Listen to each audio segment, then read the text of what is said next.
നമസ്കാരം, എല്ലാവർക്കും പുതിയൊരു വീഡിയോയിലേക്ക് സ്വാഗതം. ഇന്നത്തെ വീഡിയോയിൽ നമ്മൾ എക്സ്റേ ടാറ്റിക്സ് എന്ന് പറയുന്ന ഒരു ടാറ്റിക്കൽ മെത്തേഡിനെ പറ്റിയാണ് വിശദീകരിക്കാൻ പോകുന്നത്. നമുക്കെല്ലാവർക്കും നേരെ വീഡിയോയിലേക്ക് പ്രവേശിക്കാം. നിങ്ങൾ ഈ കാണുന്ന പൊസിഷനിൽ വൈറ്റാണ് മൂവ് ചെയ്യേണ്ടത്. ഈ പൊസിഷനിലെ പ്രധാന ചോദ്യം വൈറ്റിന് ഈ പോണിനെ വെട്ടിയെടുക്കാൻ സാധിക്കുമോ ഇല്ലയോ എന്നുള്ളതാണ്. ഇത്തരം പൊസിഷനുകളിലാണ് നമ്മൾ സാധാരണ എക്സ്റേ ടാറ്റിക്സ് എന്ന് പറയുന്ന ടാറ്റിക്സ് ഉപയോഗിക്കാറ്. സാധാരണ നമ്മൾ എക്സ്റേ എടുക്കുന്ന സമയത്ത് നമ്മുടെ ശരീരത്തിലൂടെ യാതൊരു ബുദ്ധിമുട്ടുമില്ലാതെ എക്സ്റേയുടെ റേഡിയേഷൻസ് കടന്നു പോകാറുണ്ട്. ഇതേ അർത്ഥത്തെ കുറിക്കാൻ വേണ്ടി തന്നെയാണ് ഈ മെത്തേഡിന് എക്സ്റേ എന്ന് പറയുന്ന പേര് നൽകിയിരിക്കുന്നത്. ഞാൻ ഈ പറഞ്ഞ കാര്യത്തിൽ കൂടുതൽ ഐഡിയ കിട്ടാൻ വേണ്ടി നമുക്ക് ഈ പൊസിഷൻ ഒന്ന് അനലൈസ് ചെയ്ത് നോക്കാം. ഈ പൊസിഷനിൽ വൈറ്റിൻ്റെ D1 റൂക്കിന് ബ്ലാക്കിൻ്റെ സൈഡിലുള്ള D8 സ്ക്വയറിലേക്ക് വളരെ കൃത്യമായ ഒരു കൺട്രോളിംഗ് ലഭ്യമാണ്. പക്ഷേ നമുക്കിവിടെ നോക്കിയാൽ കാണാവുന്ന ഒരു കാര്യം, ഈ റൂക്കിനും അതുപോലെ ഈ D8 സ്ക്വയറിനും ഇടയിൽ മറ്റ് പല പീസുകളും ഉണ്ട്. ഈ കരുക്കളെ മറികടന്നുകൊണ്ടാണ് ഈ D1ലെ റൂക്കിന് D8ലേക്ക് എത്തിച്ചേരേണ്ടത്. ഇങ്ങനെ കരുക്കൾക്കുള്ളിലൂടെ കടന്നു പോകുന്നു എന്നർത്ഥത്തിലാണ് എക്സ്റേ എന്ന് പറയുന്ന വാക്ക് ഈ ടാറ്റിക്സിന് വേണ്ടി ഉപയോഗിച്ചിരിക്കുന്നത്. നമുക്കെന്തായാലും ഈ പൊസിഷൻ ഒന്ന് സോൾവ് ചെയ്ത് നോക്കാം. വൈറ്റ് റൂക്ക് D6 പോണിനെ ക്യാപ്ചർ ചെയ്യുന്നു, ബ്ലാക്ക് റീക്യാപ്ചർ ചെയ്യുന്നു. ഇവിടെ വൈറ്റിൻ്റെ കൃത്യമായ മൂവ് എന്ന് പറയുന്നത് ക്യൂവിനെ ഉപയോഗിച്ചുകൊണ്ട് D8 റൂക്കിനെ ക്യാപ്ചർ ചെയ്യുക എന്നുള്ളതാണ്. ബ്ലാക്ക് റൂക്ക് ക്യൂവിനെ ക്യാപ്ചർ ചെയ്യുന്നു, വൈറ്റ് റൂക്ക് റൂക്കിനെ ക്യാപ്ചർ ചെയ്തുകൊണ്ട് ഗെയിം അവസാനിപ്പിക്കുന്നു. അപ്പോൾ നമ്മൾ ആദ്യം പറഞ്ഞ കാര്യം, അഥവാ D1ലെ റൂക്കിന് ഇപ്പോൾ D8ലേക്ക് വരാൻ സാധിച്ചിട്ടുണ്ട്. പ്രധാനമായും എക്സ്റേ ടാറ്റിക്സ് നമ്മൾ രണ്ട് വിധത്തിലാണ് ഉപയോഗിക്കാറ്. ഒന്ന് അറ്റാക്കിന് വേണ്ടിയും രണ്ടാമത്തത് ഡിഫൻസിന് വേണ്ടിയും. നമുക്കടുത്തതായി എക്സ്റേ ടാറ്റിക്സ് ഒരു അറ്റാക്കിന് വേണ്ടി എങ്ങനെ ഉപയോഗിക്കാം എന്ന് കാണാം. ഇവിടെ ബ്ലാക്ക് ആണ് മൂവ് ചെയ്യേണ്ടത്. നിങ്ങൾക്ക് ആവശ്യമെങ്കിൽ വീഡിയോ പോസ്റ്റ് ചെയ്തതിനു ശേഷം ബ്ലാക്കിൻ്റെ കൃത്യമായ അറ്റാക്കിംഗ് പ്ലാന് കണ്ടെത്താൻ ശ്രമിക്കുക. നിങ്ങൾക്ക് എല്ലാവർക്കും ഉത്തരം ലഭിച്ചിട്ടുണ്ടാവുമെന്ന് ഞാൻ വിശ്വസിക്കുന്നു. ഇവിടെ ബ്ലാക്കിൻ്റെ A3 റൂക്കിന് വൈറ്റിൻ്റെ D3 റൂക്കിനെ മറികടന്നുകൊണ്ട് H3യിലേക്ക് വരാൻ സാധിക്കും. ഈ ഒരു ലൈനിലാണ് ഇവിടെ എക്സ്റേ വർക്ക് ചെയ്തിരിക്കുന്നത്. ഇവിടെ ബ്ലാക്കിൻ്റെ കൃത്യമായ മൂവ് എന്ന് പറയുന്നത് ആദ്യം ക്യൂൻ ഉപയോഗിച്ചുകൊണ്ട് H3 പോണിനെ ക്യാപ്ചർ ചെയ്യുന്നു.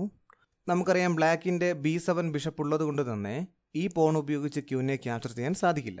അതുകൊണ്ട് ഇവിടെ റൂക്ക് ഉപയോഗിച്ച് തന്നെ ക്യാപ്ചർ ചെയ്യേണ്ടതായിട്ട് വരും. വൈറ്റ് റൂക്ക് ഉപയോഗിച്ച് ക്യൂവിനെ ക്യാപ്ചർ ചെയ്യുന്നു. അതിനുശേഷം ബ്ലാക്ക് A3യിലെ റൂക്കിനെ ഉപയോഗിച്ച് H3 റൂക്കിനെ ക്യാപ്ചർ ചെയ്യുകയും ഗെയിം വിജയിക്കുകയും ചെയ്യുന്നു. നിങ്ങൾ ഇപ്പോൾ കണ്ട പൊസിഷനിൽ എക്സ്റേ എന്ന് പറയുന്ന മെത്തേഡ് നമ്മളൊരു അറ്റാക്കിന് വേണ്ടി ഉപയോഗിച്ചു. ഇതേപോലെ തന്നെ നമ്മുടെ പൊസിഷൻ പ്രതിരോധിക്കാനും എക്സ്റേ എന്ന് പറയുന്ന ടാറ്റിക്സ് ഉപയോഗിക്കാവുന്നതാണ്. നമുക്കടുത്തതായി ഈ ഒരു കാര്യം ഒന്ന് പരിശോധിക്കാം. നിങ്ങൾ ഇപ്പോൾ കാണുന്ന പൊസിഷനിൽ ബ്ലാക്ക് ആണ് മൂവ് ചെയ്യേണ്ടത്. ഇവിടുത്തെ ബ്ലാക്കിൻ്റെ പ്രധാന പ്രശ്നമെന്ന് പറയുന്നത് ബ്ലാക്കിൻ്റെ രണ്ട് റൂക്കുകളും ഇപ്പോൾ അറ്റാക്ക് ചെയ്യപ്പെട്ടു എന്നുള്ളതാണ്. ഇവിടെ നമ്മൾ സാധാരണ രീതിയിൽ ചെയ്യുന്നത് പോലെ റൂക്ക് ഉപയോഗിച്ച് E6 റൂക്കിനെ ക്യാപ്ചർ ചെയ്യുകയാണെങ്കിൽ അടുത്തതായിട്ട് വൈറ്റ് ഈ പോൺ ഉപയോഗിച്ച് D5 റൂക്കിനെ ക്യാപ്ചർ ചെയ്യുകയും അതിനുശേഷം ഈ കാണുന്ന രണ്ട് പീസിൽ ഏതെങ്കിലും ഒരു പീസിനെ വെട്ടിയെടുക്കാവുന്നതുമാണ്. അങ്ങനെ സംഭവിക്കുകയാണെങ്കിൽ ബ്ലാക്കിന് ഒരു പീസ് നഷ്ടമാവും. ഈ ഒരു പ്രശ്നത്തെ പ്രതിരോധിക്കാൻ വേണ്ടി ബ്ലാക്കിനിവിടെ വളരെ കൃത്യമായി എക്സ്റേ എന്ന് പറയുന്ന ടെക്നിക്ക് ഉപയോഗിക്കാവുന്നതാണ്. നിങ്ങൾക്ക് ആവശ്യമെങ്കിൽ വീഡിയോ പോസ്റ്റ് ചെയ്തതിനു ശേഷം ബ്ലാക്കിൻ്റെ മൂവ് കണ്ടെത്താൻ ശ്രമിക്കുക. നിങ്ങൾക്ക് എല്ലാവർക്കും ഉത്തരം കിട്ടിയിട്ടുണ്ടെന്ന് ഞാൻ വിശ്വസിക്കുന്നു. ഇവിടെ ബ്ലാക്കിൻ്റെ കൃത്യമായ മൂവ് എന്ന് പറയുന്നത് റൂക്കിനെ E5ലേക്ക് കൊണ്ടുവരുന്നു. ഈ മൂവിലൂടെ E8ൽ കാണുന്ന റൂക്കിന് ഒരു സപ്പോർട്ടാണ് ബ്ലാക്ക് നൽകിയിരിക്കുന്നത്. അടുത്തതായിട്ട് വൈറ്റ് റൂക്കിനെ ക്യാപ്ചർ ചെയ്യുകയാണെങ്കിൽ ബ്ലാക്കിന് ഒരു പ്രശ്നവുമില്ലാതെ ആ റൂക്കിനെ റീക്യാപ്ചർ ചെയ്യുകയും പൊസിഷൻ ഈക്വലൈസ് ചെയ്യുകയും ചെയ്യാം.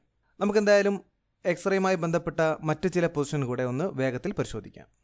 നിങ്ങളിപ്പോൾ കാണുന്ന പൊസിഷനിൽ വൈറ്റാണ് മൂവ് ചെയ്യേണ്ടത്. ആവശ്യമെങ്കിൽ വീഡിയോ പോസ്റ്റ് ചെയ്തതിനു ശേഷം വൈറ്റിൻ്റെ കൃത്യമായ വിന്നിംഗ് പ്ലാന് കണ്ടെത്താൻ ശ്രമിക്കുക. ഇത് വളരെ ലളിതമായ പൊസിഷനാണ്. ഇവിടെ വൈറ്റ് മൂവ് ചെയ്യേണ്ട കൃത്യമായ മൂവ് എന്ന് പറയുന്നത് ഈ ക്യൂവിന് ഉപയോഗിച്ച് H8ൽ ചെക്ക് നൽകുക എന്നുള്ളതാണ്. അതിനുശേഷം ബ്ലാക്ക് ബിഷപ്പ് ഉപയോഗിച്ച് ക്യൂവിനെ ക്യാപ്ചർ ചെയ്യുന്നു. റൂക്ക് ബിഷപ്പിനെ ക്യാപ്ചർ ചെയ്ത് ചെക്ക്മേറ്റ് നൽകുകയും ചെയ്യുന്നു. ഈ മൂവുകളെയും നമുക്ക് എക്സ്റേ എന്ന് പറയുന്ന ടാറ്റിക്സിൽ ഉൾപ്പെടുത്താവുന്നതാണ്. അടുത്തതായി അല്പം കൂടി രസകരമായ ഒരു പൊസിഷൻ അനലൈസ് ചെയ്യാം. ഈ പൊസിഷനിൽ ഒരു പ്രതിരോധത്തിന് വേണ്ടിയാണ് നമ്മൾ എക്സ്റേ ടാറ്റിക്സ് ഉപയോഗിക്കുന്നത്. നമുക്കിവിടെ നോക്കിയാൽ കാണാം, ബ്ലാക്ക് അടുത്തതായി ക്യൂവിനെ G2ലേക്ക് കൊണ്ടുവരികയും ഒരു ചെക്ക്മേറ്റ് നൽകുകയും ചെയ്യും. ഇതിനെ പ്രതിരോധിക്കാൻ വേണ്ടി വൈറ്റിനിവിടെ എക്സ്റേ എന്ന് പറയുന്ന ടാറ്റിക്സ് ഉപയോഗിക്കാവുന്നതാണ്. അതിനുവേണ്ടി വൈറ്റ് ഇവിടെ മൂവ് ചെയ്തത് ക്യൂനിനെ E4ലേക്കാണ്. നമ്മൾ ആദ്യമേ പറഞ്ഞു നമുക്കിവിടെ സംരക്ഷിക്കേണ്ട സ്ക്വയർ എന്ന് പറയുന്നത് G2 സ്ക്വയർ ആണ്. നമ്മുടെ വൈറ്റ് ക്യൂൻ ഇപ്പോൾ ഈ സ്ക്വയറിനെ സംരക്ഷിച്ചിരിക്കുകയാണ്. ആ സംരക്ഷണം നടന്നിരിക്കുന്നത് ഈ ബ്ലാക്ക് ക്യൂണിനെ ഓവർകം ചെയ്തുകൊണ്ടാണ്. അതുകൊണ്ടാണ് ഈ മൂവുകളെ നമ്മൾ എക്സ്റേ ടാറ്റിക്സ് എന്ന് വിളിക്കുന്നത്. നമുക്കെന്തായാലും വളരെ വേഗത്തിൽ അടുത്ത 2 പൊസിഷൻ കൂടി അനലൈസ് ചെയ്യാം. നിങ്ങളിപ്പോൾ സ്ക്രീനിൽ കാണുന്ന പൊസിഷനിൽ ബ്ലാക്കാണ് മൂവ് ചെയ്യേണ്ടത്. ആവശ്യമെങ്കിൽ വീഡിയോ പോസ്റ്റ് ചെയ്തതിനു ശേഷം ബ്ലാക്കിൻ്റെ കൃത്യമായ മൂവ് എന്താണെന്ന് കണ്ടെത്താൻ ശ്രമിക്കുക. ഇവിടെ നിങ്ങൾ നിങ്ങളുടേതായ ക്രിയേറ്റിവിറ്റി ഉപയോഗിക്കേണ്ട ഒരു പൊസിഷനാണ്. ആവശ്യമായ സമയം എടുത്ത് ആലോചിക്കുക. നിങ്ങൾക്ക് ഉത്തരം ലഭിച്ചിട്ടുണ്ടാവുമെന്ന് ഞാൻ വിശ്വസിക്കുന്നു. നമുക്കെന്തായാലും ഈ പൊസിഷൻ്റെ ആൻസറിലേക്ക് കടക്കാം. ഇവിടെ ബ്ലാക്കിൻ്റെ കൃത്യമായ മൂവ് എന്ന് പറയുന്നത് ബിഷപ്പ് ഉപയോഗിച്ച് D4ൽ ചെക്ക് നൽകുക എന്നുള്ളതാണ്. ഇവിടെ ഒറ്റ നോട്ടത്തിൽ ഈ ബിഷപ്പിന് യാതൊരു വിധത്തിലുള്ള സപ്പോർട്ടും ഇല്ല എന്ന് തോന്നുമെങ്കിലും എക്സ്റേ എന്ന് പറയുന്ന ടാറ്റിക്സിലൂടെ ഈ ബിഷപ്പിന് ഒരു സപ്പോർട്ട് ഇപ്പോൾ ലഭ്യമാണ്.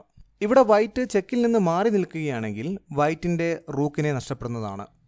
അതിനു പകരം വൈറ്റ് റൂക്ക് ബിഷപ്പിനെ ക്യാപ്ചർ ചെയ്യുകയാണെങ്കിൽ ബ്ലാക്കിന് നൈറ്റ് ഉപയോഗിച്ചുകൊണ്ട് E2ൽ ചെക്ക് നൽകുകയും അതിനുശേഷം ഈ റൂക്കിനെ വെട്ടിയെടുക്കാവുന്നതുമാണ്.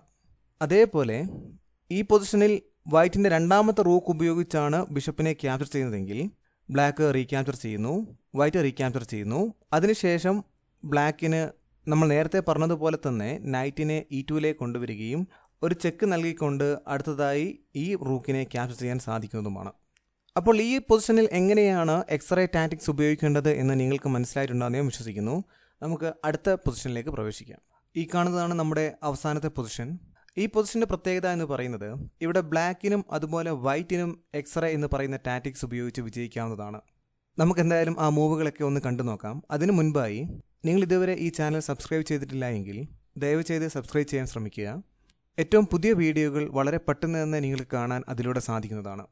നമുക്കെന്തായാലും ഈ പൊസിഷനിലേക്ക് തിരിച്ചു വരാം. നിങ്ങൾക്ക് ആവശ്യമെങ്കിൽ വീഡിയോ പോസ്റ്റിന് ശേഷം വൈറ്റിൻ്റെ മൂവാണെങ്കിൽ വൈറ്റ് എന്താണ് കളിക്കേണ്ടത് എന്നും അതുപോലെ ബ്ലാക്കിൻ്റെ മൂവാണെങ്കിൽ ബ്ലാക്ക് എന്താണ് കളിക്കേണ്ടത് എന്നും കണ്ടെത്താൻ ശ്രമിക്കുക. നമുക്കാദ്യം വൈറ്റിൻ്റെ മൂവ് പരിശോധിക്കാം. ഇവിടെ വൈറ്റിൻ്റെ കൃത്യമായ മൂവ് എന്ന് പറയുന്നത് ക്യൂൻ ഉപയോഗിച്ചുകൊണ്ട് F8ൽ ചെക്ക് നൽകുക. നമുക്കറിയാം ഇവിടെ ബ്ലാക്കിന് മറ്റു മൂവുകളൊന്നും സാധ്യമല്ല. അതുകൊണ്ട് തന്നെ റൂക്ക് ഉപയോഗിച്ച് ക്യൂവിനെ ക്യാപ്ചർ ചെയ്യുന്നു. അതിനുശേഷം വൈറ്റ് റൂക്ക് ബ്ലാക്ക് റൂക്കിനെ ക്യാപ്ചർ ചെയ്യുകയും ഗെയിം വിജയിക്കുകയും ചെയ്യുന്നു. അടുത്തതായി നമുക്ക് ഇതേ പൊസിഷനിൽ ബ്ലാക്കിനാണ് മൂവെങ്കിൽ എന്താണ് സംഭവിക്കുക എന്ന് നോക്കാം. ബ്ലാക്ക് ഇവിടെ മൂവ് ചെയ്യുന്നത് ക്യൂനിനെ E4ലേക്ക് വരികയും ഒരു ചെക്ക് നൽകുകയുമാണ്. നമുക്കറിയാം ഈ കിങ്ങിന് ഇവിടെ യാതൊരു രീതിയിലും മൂവ് ചെയ്യാൻ സാധിക്കില്ല. അതുകൊണ്ട് തന്നെ വൈറ്റ് ബിഷപ്പ് ഉപയോഗിച്ചുകൊണ്ട് ക്യൂവിനെ ക്യാപ്ചർ ചെയ്യേണ്ടതായിട്ട് വരും. അതിനുശേഷം ബ്ലാക്കിൻ്റെ ബിഷപ്പ് ഉപയോഗിച്ചുകൊണ്ട് വൈറ്റ് ബിഷപ്പിനെ വെട്ടിയെടുക്കുകയും ഈ ഗെയിം വിജയിക്കുകയും ചെയ്യുന്നു. എന്തായാലും നമ്മളിപ്പോൾ കണ്ട പല ഉദാഹരണങ്ങളുടെ എക്സ്റേ ടാറ്റിക്സ് എന്ന് പറയുന്ന ടാറ്റിക്സിൻ്റെ പ്രത്യേകത നിങ്ങൾക്ക് മനസ്സിലായിട്ടുണ്ടാകുമെന്ന് ഞാൻ വിശ്വസിക്കുന്നു. ഈ വീഡിയോ നിങ്ങൾക്ക് ഇഷ്ടപ്പെട്ടുവെങ്കിൽ ഒരു ലൈക്ക് നൽകുക, അതുപോലെ കമൻറ്റും നൽകി ഈ ചാനലിനെ പരമാവധി സപ്പോർട്ട് ചെയ്യുക. അടുത്ത വീഡിയോയിൽ കാണുന്നതുവരെ എല്ലാവർക്കും നന്ദി.